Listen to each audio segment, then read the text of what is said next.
¿te importa explicarme por qué hay una camisa de hombre en nuestra lavadora que no es mía?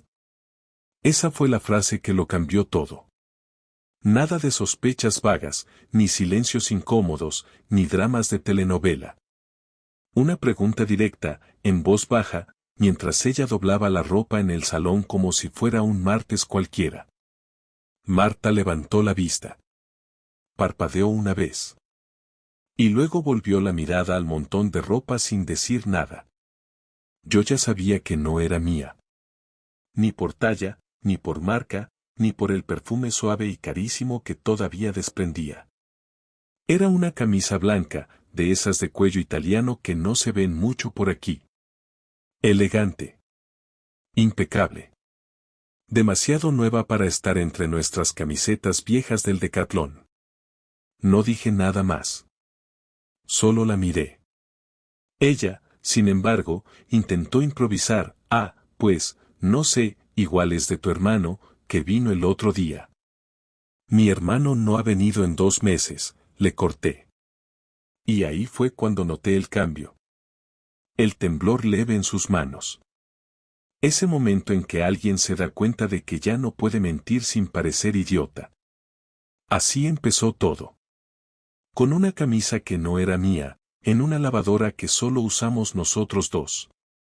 En ese instante, mi casa se convirtió en un escenario. El sofá, los cojines, las fotos de familia en la estantería. Todo se volvió sospechoso. Todo podía esconder algo. Hasta el gato me miraba raro, como si supiera algo que yo no. No me lancé a gritar. No rompí platos. No le pedí explicaciones ahí mismo. Solo me senté, encendí un cigarro, aunque llevaba años sin fumar, y me quedé mirándola en silencio. Porque no necesitaba más pruebas. Esa camisa ya lo decía todo. A veces, las cosas se rompen sin hacer ruido. Como una camisa blanca, ajena, cayendo en un tambor de ropa sucia. Después de encontrar aquella camisa, no dije nada durante 2 días. Me limité a observar. Todo lo que antes pasaba desapercibido, ahora me parecía relevante. Marta ya no dejaba la puerta del baño entreabierta como solía hacer, ahora se encerraba con pestillo incluso para cepillarse los dientes. Se llevaba el móvil al baño, cosa que antes no hacía, y cada vez que le sonaba un mensaje, bajaba la pantalla y lo metía en el bolsillo como si hubiera recibido información clasificada. Empecé a prestar atención a su ropa, a los días que decía estar cansada, a las veces que decía que tenía claustro o reuniones. Todo empezó a parecerme una excusa, una coartada mal elaborada. La gota que colmó el vaso llegó el miércoles por la tarde. Marta salió de casa diciendo que iba a visitar a su madre en Ruzafa. Como sabía que su madre siempre me ofrecía tarta cada vez que aparecía por allí, decidí hacerle una visita sorpresa. No fue nada planificado, ni una estrategia retorcida. Solo quería comprobar si, por una vez, estaba diciendo la verdad. Conduje sin prisa y aparqué cerca de la avenida Reino de Valencia. Subí al 5º piso y toqué el timbre. Me abrió su madre, con su bata de siempre, esa que tiene una flor bordada en el pecho y que huele a suavizante barato. Su cara al verme fue la confirmación inmediata de que algo no cuadraba. «¿Javier?» «¡Qué sorpresa!», dijo, con una sonrisa forzada. «¿Está Marta?» La mujer tardó 3 segundos en responder. Suficiente para entenderlo. Salió hace media hora. Dijo que venía contigo, que ibais a cenar por ahí. Yo asentí sin decir nada más. Me despedí rápido, con una excusa sobre una confusión, y bajé las escaleras más tranquilo de lo que debería. Ya no eran sospechas. Era un hecho. Estaba mintiendo. Y ahora solo faltaba averiguar con quién. No por curiosidad, sino por una necesidad absurda de entender hasta dónde había llegado todo esto. Volví al coche y encendí la radio, pero no escuché nada. Me quedé en silencio, esperando a que llamara, a que mandara un mensaje preguntando dónde estaba o qué hacía. No lo hizo. Eso también era raro. Cuando nos casamos, Marta era la típica que mandaba 3 mensajes seguidos si no respondías en 5 minutos. Ahora, con suerte, recibía uno que sin emoticonos ni ganas. Esa noche, en vez de volver a casa, fui a casa de un amigo de la infancia, Rubén, que vive en Patraix. No le conté nada. Solo le pedí una cerveza y que pusiéramos un partido, cualquier partido. Necesitaba tiempo para pensar. Al día siguiente me pedí el día libre en el trabajo. No tenía un plan, pero sabía que tenía que hacer algo. Por primera vez en mi vida me sentí como un intruso en mi propia casa. No quería pelearme, no quería montar una escena, pero tampoco podía seguir fingiendo que todo iba bien. A las 11 de la mañana salí con el coche y me fui al centro. Aparqué cerca de la escuela donde trabaja Marta. Me quedé ahí, sin moverme, observando desde lejos como un idiota, esperando algo que me diera una pista, lo que fuera. A las 2:15 la vi salir. No iba sola. Salía con un hombre. Alto, bien vestido, unos 40 y pocos, con pinta de saberse guapo sin necesidad de hacer ningún esfuerzo. Él la acompañó hasta su coche y le tocó el brazo justo antes de que se subiera. Un gesto rápido, natural, pero con confianza. No fue una caricia, pero tampoco era el tipo de contacto que uno tiene con una compañera cualquiera. Cuando ella se metió al coche, él esperó a que arrancara y luego se fue en dirección contraria. No se besaron, no hubo abrazos, pero no hacía falta. Esa fue la primera vez que lo vi. La segunda fue mucho más clara. Al día siguiente hice lo mismo. Esta vez salieron juntos y se subieron al coche de él. La matrícula empezaba por 0758. Lo recuerdo porque la repetí varias veces en voz baja para no olvidarla. Decidí seguirlos. No soy un experto en estas cosas, pero tampoco hacía falta serlo. Condujo hasta un piso en la zona de Nou Campanar. Aparcó y subieron juntos. No tardaron ni 2 minutos. Estuvieron dentro 1 hora y media. Cuando salieron, ella se retocó el pelo frente al espejo del coche antes de subirse. Él salió con una sonrisa en la cara y caminó como si acabara de ganar algo. No lo seguí más. No hacía falta. Volví a casa, me senté en el sofá y me quedé mirando al techo. Así, en silencio, con el sonido de los coches de fondo y los pasos de los vecinos bajando por la escalera. No lloré. Tampoco grité. Era una mezcla de rabia contenida, tristeza seca y una especie de resignación asquerosa. Quise pensar que tal vez tenía una explicación, pero no la tenía. No después de verla salir de ese piso 2 días seguidos. No después de la camisa en la lavadora. No después de tantas mentiras disfrazadas de rutina. Esperé a que llegara a casa. Cuando entró, me miró como si nada. Sonrió incluso. ¿Qué tal el día?, preguntó. La miré fijo. Aguanté su mirada hasta que se desvió. ¿Te acuerdas de la camisa blanca?, solté, sin rodeos. Ella no dijo nada. Caminó hasta la cocina como si no me hubiera oído. Pero lo había hecho. Lo supe por la forma en que le temblaban las manos al abrir el cajón de los cubiertos. No volví a mencionar la camisa. Ni el piso. Ni el tipo del coche. Pero desde ese día, supe con quién estaba viviendo. Y lo que me quedaba por hacer. Esperé hasta el sábado por la noche. No porque creyera que habría un buen momento, sino porque necesitaba un día en el que no tuviéramos a Laura en casa. Mi hija se había ido a dormir a casa de una amiga y eso me daba el espacio que necesitaba. Me aseguré de que no hubiera interrupciones, apagué mi móvil, desconecté el fijo y dejé todo listo para una conversación que, sabía bien, iba a ser el punto de no retorno. Cuando Marta llegó, traía bolsas del supermercado, como si fuera un día cualquiera. Se quitó los zapatos en la entrada, dejó las bolsas en la cocina y me saludó con un beso en la mejilla, uno automático, como quien saluda a un compañero de piso. No le respondí.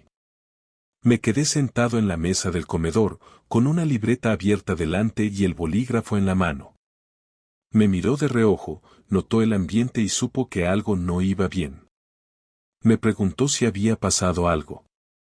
Le dije que sí, que íbamos a hablar ahora, en ese momento, y que necesitaba que no intentara distraerse ni cortar la conversación.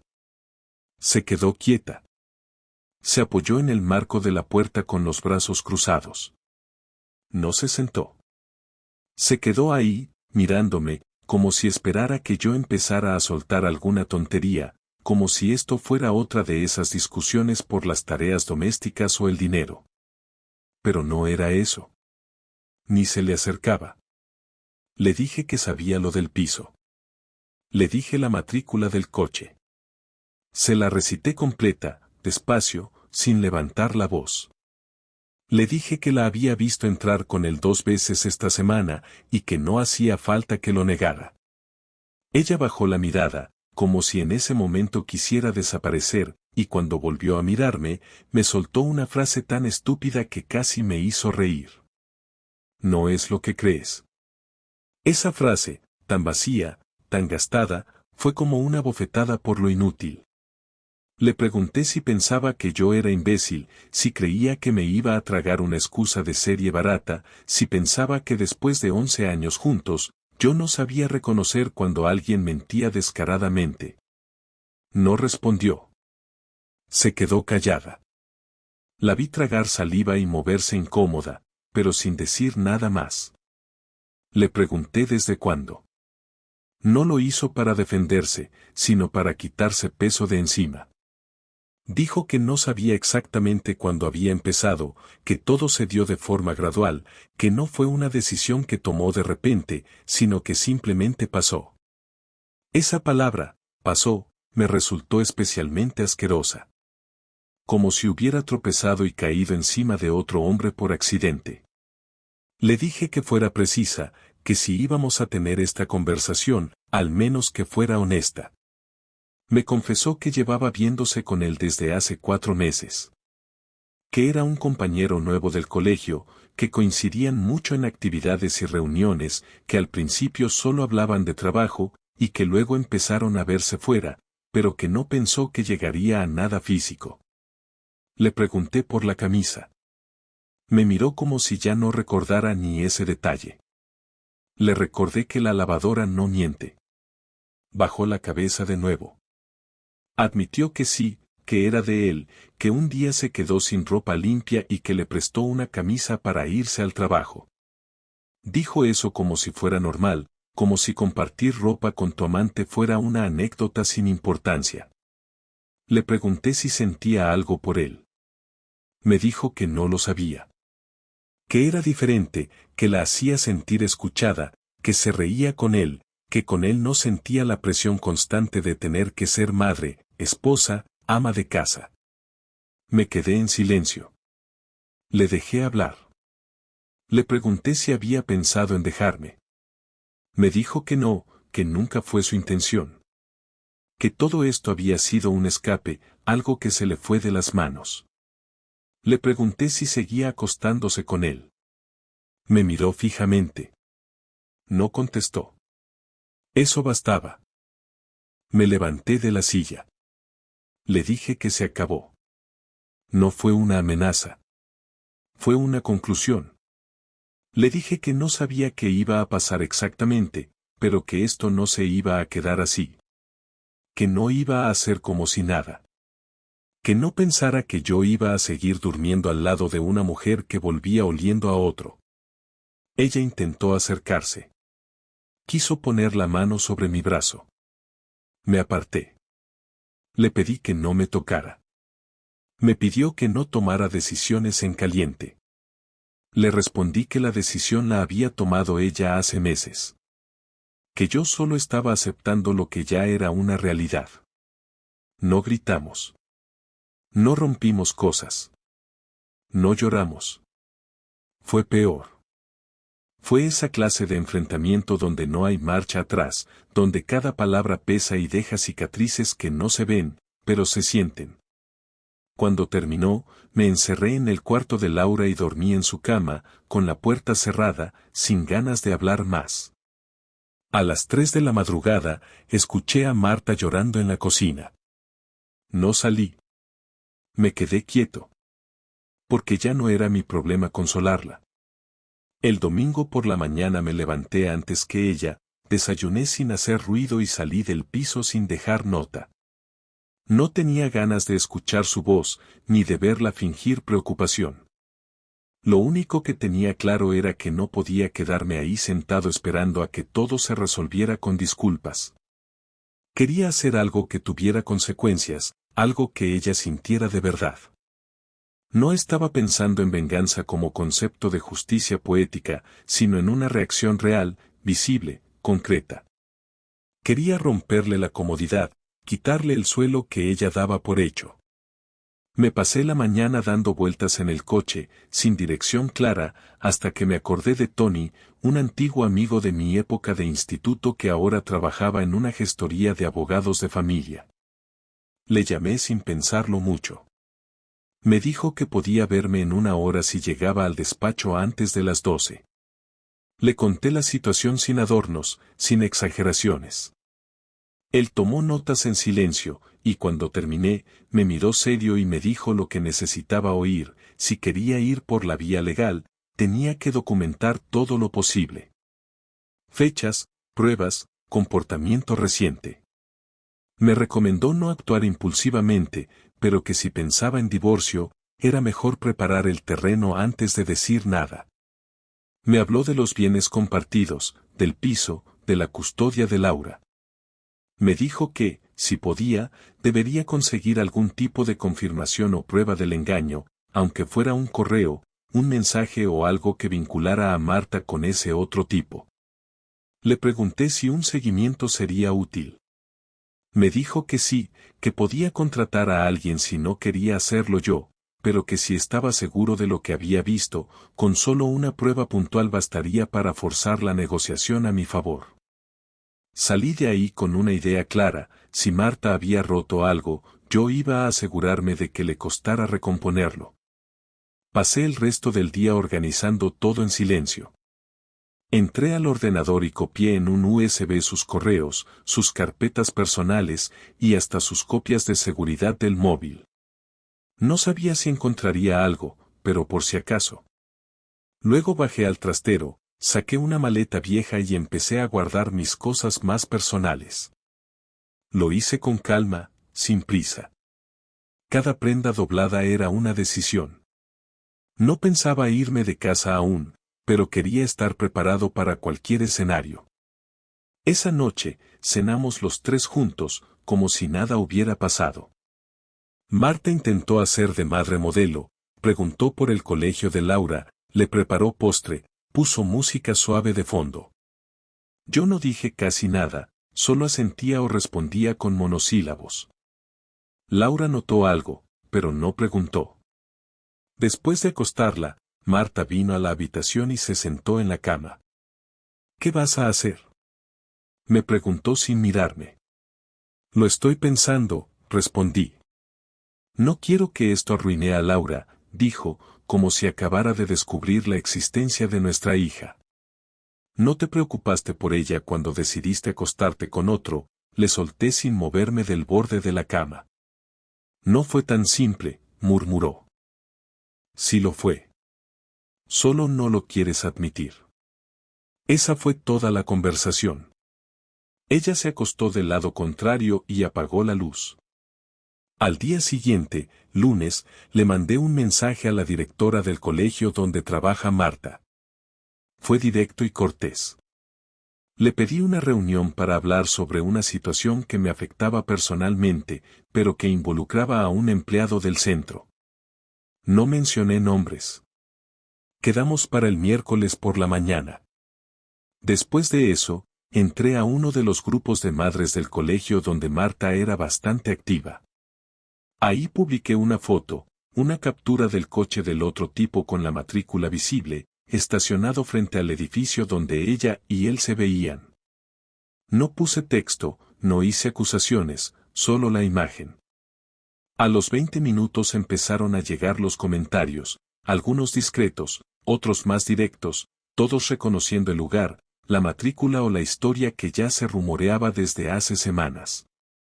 No respondí a nadie. Cerré el grupo y dejé que se cosiera solo. Esa misma tarde imprimí todo lo que tenía, capturas de pantalla, ubicaciones de GPS, correos, fragmentos de mensajes. Lo metí todo en un sobre y lo guardé en el cajón del escritorio. Sabía que no era material perfecto, pero era suficiente para sacudirle la estabilidad. El miércoles por la mañana me presenté en la reunión con la directora y le mostré, sin rodeos, lo que tenía. Le aclaré que no buscaba una sanción laboral, pero que quería dejar constancia de que estaba al tanto de la relación entre Marta y otro miembro del personal del centro, y que esperaba que no intentaran cubrirlo con excusas si el asunto salía a la luz. Me miró con incomodidad, tomó nota y no dijo gran cosa. Al salir, me sentí sucio, pero también aliviado. No estaba buscando arruinar su carrera, pero sí quitarle el control de la narrativa. Esa noche, cuando llegó a casa, Marta tenía la cara desencajada. ¿Qué hiciste?, me preguntó apenas cerró la puerta. Ya lo sabes, le dije sin levantar la voz. ¿Fuiste al colegio? ¿En serio? Sí. ¿Y qué esperas conseguir con eso? Lo mismo que tú conseguiste con tus mentiras, cambiar el equilibrio. Ella se quedó en silencio. Por primera vez, no sabía cómo responderme. Y por dentro, eso me hizo sentir que, aunque fuera por un instante, ella estaba pagando algo de lo que me había hecho vivir. Durante los siguientes 3 días apenas nos dirigimos la palabra. Marta salía temprano, volvía tarde, y cuando coincidíamos, era como si 2 desconocidos compartieran la misma cocina, el mismo pasillo, la misma cama. No discutíamos, pero tampoco hablábamos. Era un silencio denso, no incómodo, sino definitivo. Laura se dio cuenta, claro. Me preguntó una noche si estábamos bien. Le respondí que estábamos pasando por un momento complicado, pero que ella no tenía que preocuparse. No sé si me creyó, pero no insistió. Esa noche decidí que no iba a seguir estirando esto. No podía seguir viviendo con una persona que me mentía y que además esperaba que yo me quedara ahí, cumpliendo el rol de padre, esposo y cuidador emocional de alguien que claramente había renunciado a nosotros mucho antes de que yo lo supiera. El viernes por la tarde, cuando Marta llegó del trabajo, le pedí que se sentara conmigo en el comedor. Apagué la televisión, dejé el móvil en silencio y me senté frente a ella. No tenía un guión, solo la decisión tomada. Vamos a separarnos, le dije directamente. Marta se quedó callada, pero su expresión no fue de sorpresa. Supongo que ya lo esperaba. ¿Lo tienes claro?, preguntó sin levantar la voz. Más que nunca. ¿Y Laura?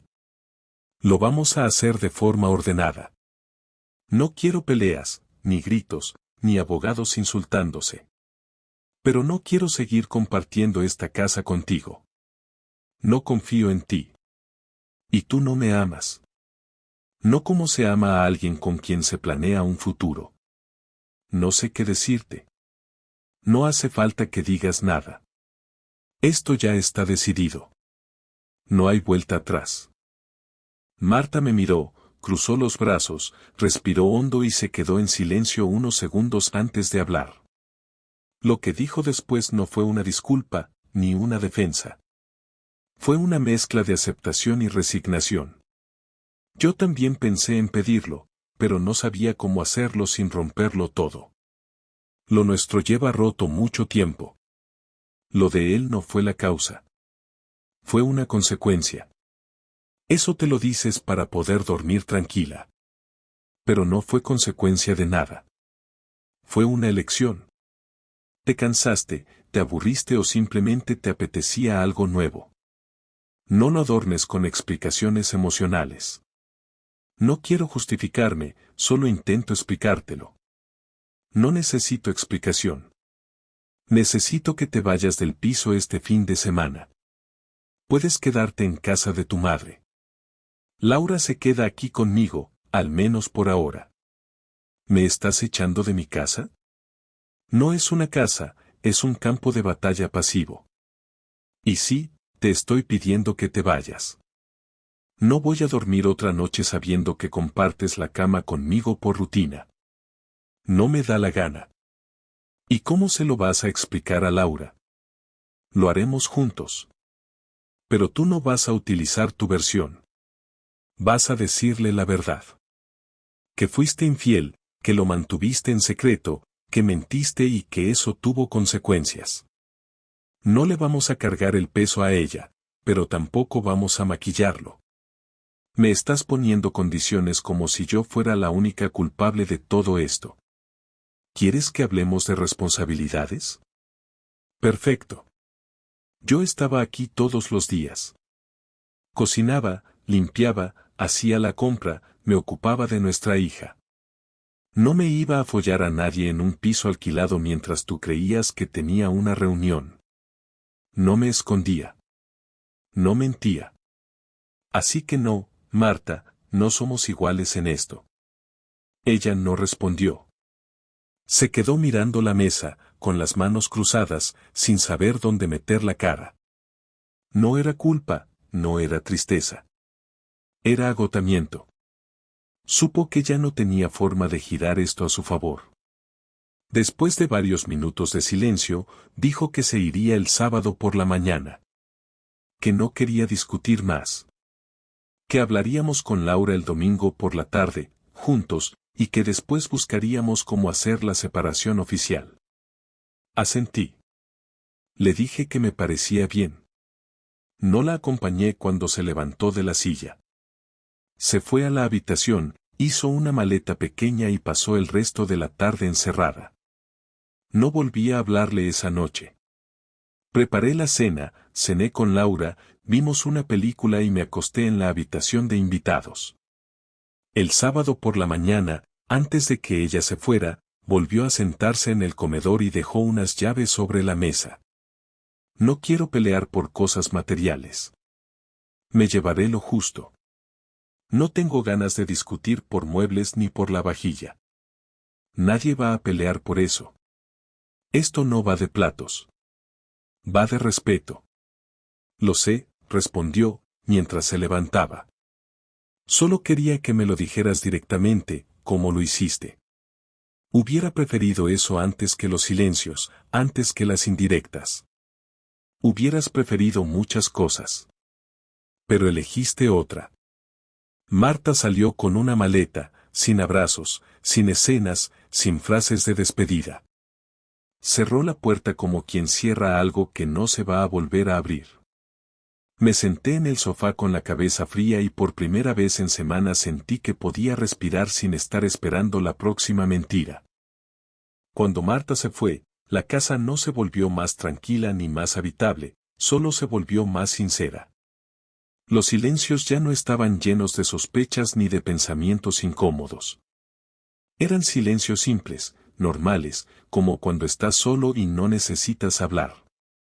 El sábado lo pasé recogiendo los restos de una convivencia que se había sostenido más por costumbre que por afecto. Guardé sus tazas, su albornoz, sus fotos en marcos individuales.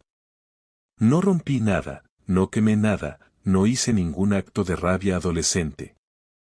Solo vacié los espacios, limpié las superficies y dejé que la casa se convirtiera en un sitio habitable para mí y para Laura.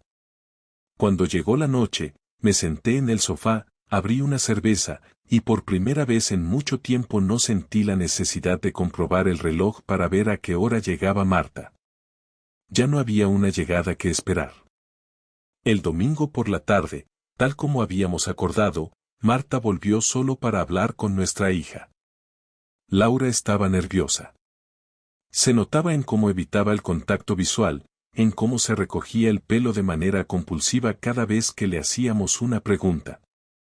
No quería detalles, no los necesitaba. Solo quería saber si esto era algo pasajero o definitivo.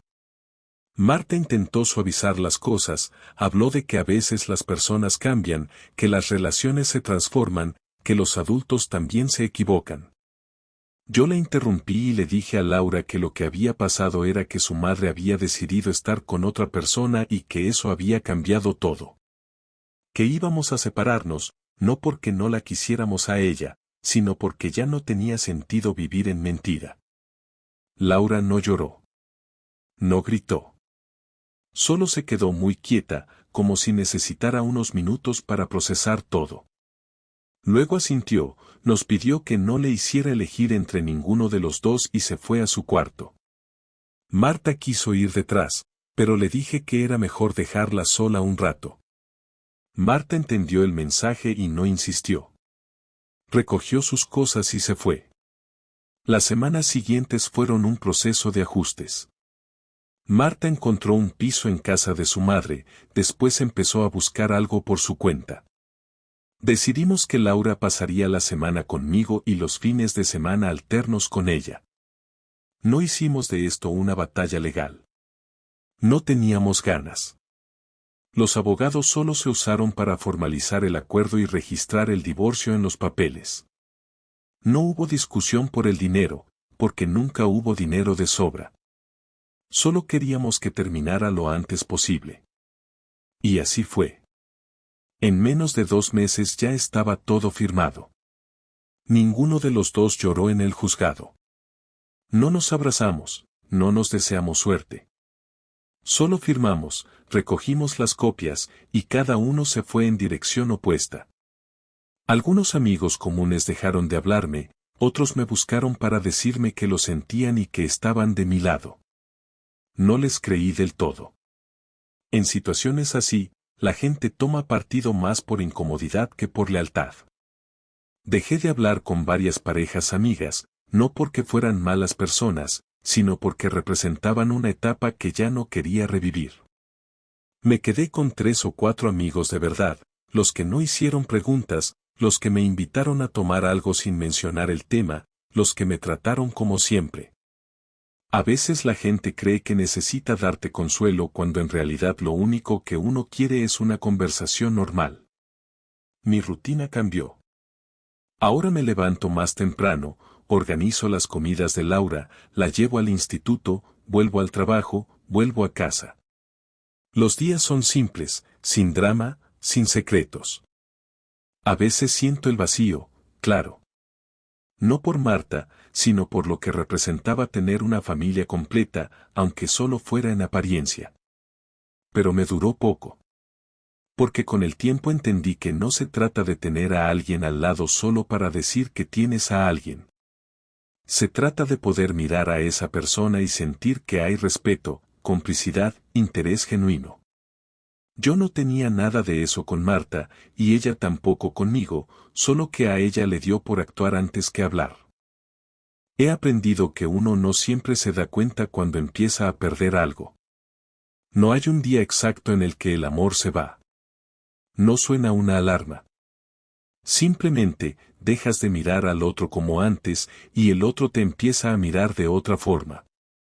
A veces eso se arregla, pero cuando uno toma decisiones como las que tomó Marta, ya no hay vuelta atrás. Lo que duele no es la infidelidad en sí, sino la forma en que alguien decide apartarte de su vida sin avisarte, sin incluirte, como si tú fueras un mueble más del salón. No tengo intención de volver a casarme. No ahora, tal vez nunca. No por miedo, sino porque ya no me interesa ese modelo de vida. Estoy bien con Laura, con mis días tranquilos, con mis espacios limpios. Si en algún momento aparece alguien con quien valga la pena compartir cosas, será porque los dos querremos, no porque lo necesitemos. No tengo resentimiento hacia Marta. No me interesa si sigue con ese tipo o si ya está con otro. Me da igual. Solo me importa que cumpla con su rol como madre y que no le meta ideas raras a Laura. He vuelto a ser yo. No el Javier que ella conoció, sino el que había antes, el que dormía tranquilo, el que tomaba decisiones por convicción y no por compromiso. La separación no me destruyó. Me devolvió algo que había perdido sin darme cuenta, la capacidad de estar en paz. Y con eso, por ahora, me basta.